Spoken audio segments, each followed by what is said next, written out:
Welcome to Protea Weekly. One of the number one questions I ask clients when we first work with them is, how much does your product actually cost? Now, we take it back a little bit. We work in the wine industry. In the wine industry, people manufacture wine. It is a complicated process starting from the end of the previous harvest through the growing cycle into picking those grapes. Then they're pressed, put in the tank, and fermentation is allowed to occur. This could be a couple of weeks to a couple of months, to a few years, creating additional complexity along the way. The general answer from most of our clients is, I totally understand what my wine costs. On deeper inspection, we realize they understand what some of their wine costs. Now, you might be thinking to yourself, how does this actually help a general business owner? What are you talking about, this weird little niche that is wine?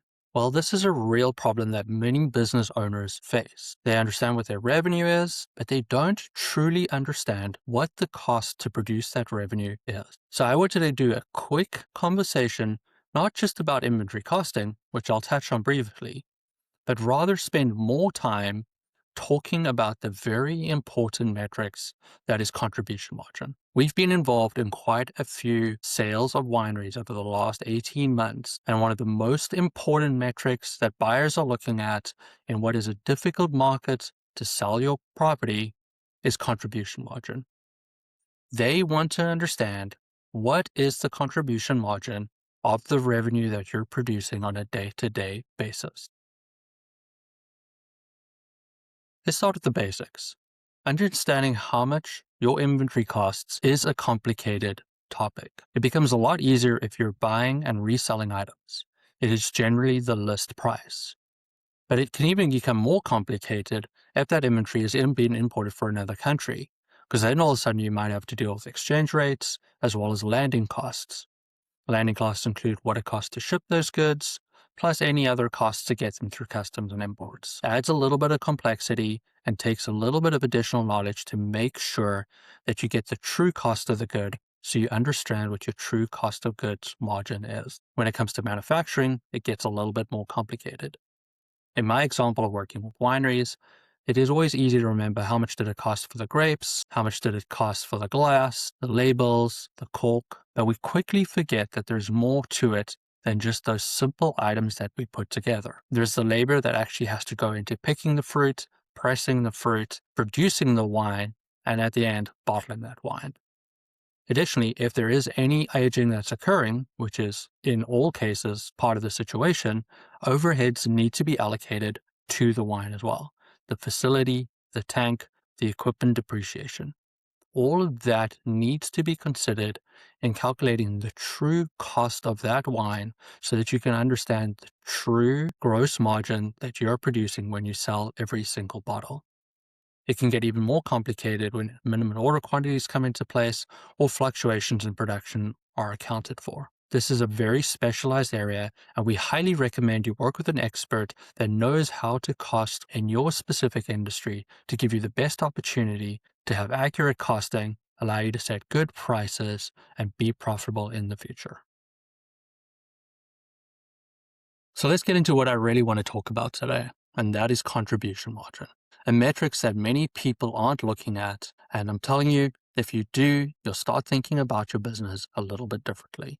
By definition, contribution margin is the revenue remaining after subtracting variable costs, showing how much each sale contributes to covering fixed costs and generating a profit. Contribution margin is more than gross margin, where gross margin is sales less cost of goods sold.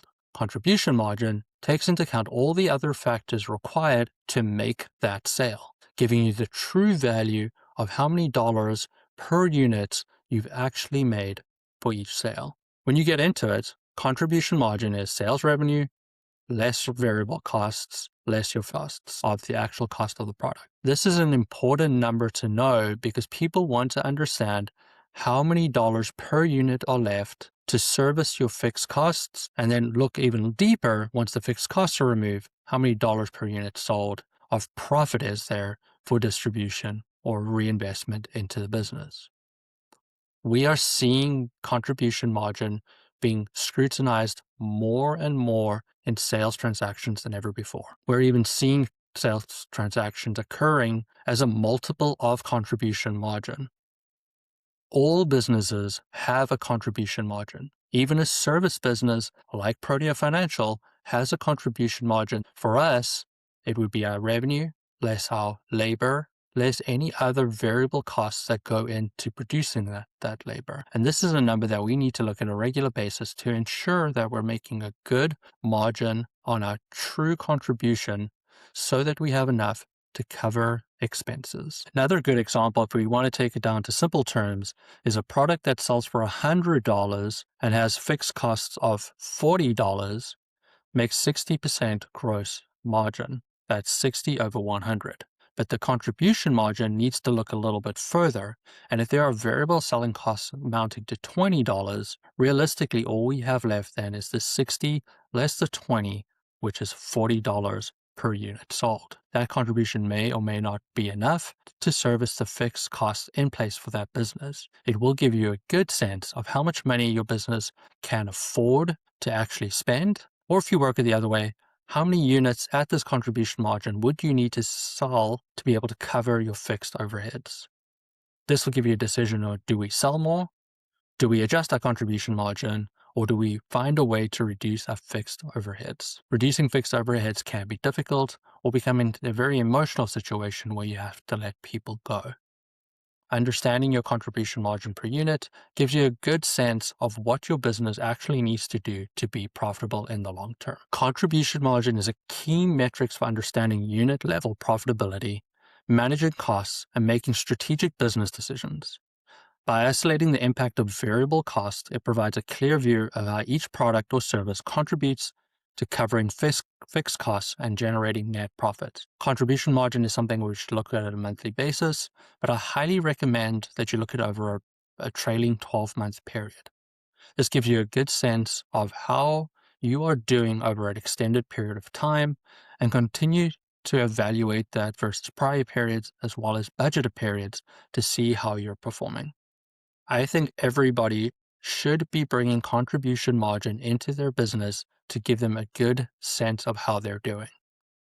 I think contribution margin by channel is a critical metric for many businesses to look at, especially when there's salespeople involved selling into the wholesale channel. When you start looking at how well that business is doing, reviewing the labor costs that you have in place to be able to make that sale could give you a good sense if that channel is even worth your time and energy. For many wineries, especially small wineries, it is very hard to justify those costs in a situation where you're not making sufficient contribution margin because your labor costs to service that channel are high. This is something that we all need to contemplate before entering into the markets or making decisions if we should enter into more states and be able to, before we enter into more states and put more resources into what is a very difficult channel already. I highly recommend many businesses start looking at contribution margin more because it'll give you a good sense if that sales channel is worth it. For very sophisticated business, you can go into contribution margin by product so you can make better decisions at the product level. This can become very complicated, especially if you have varying products that take a different amount of time to complete a sale, and allocating resources across those different costs can be difficult. But once you set up a good process, it should be a copy, rinse, and repeat on a monthly basis to give a good sense of how your business is doing. I would say go talk to your accountant today about contribution margin.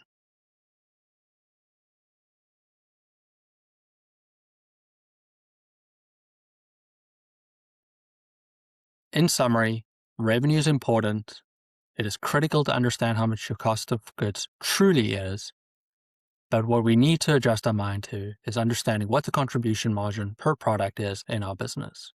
Contribution margin gives us a good metric to be able to assess how sales channels or SKUs are doing in our business and allow us to make better business decisions. Everybody should implement contribution margin as a metric that they look at a regular basis and help them improve their business. I'm Zane Stevens, the founder of Protea Financial. We'll talk again next week.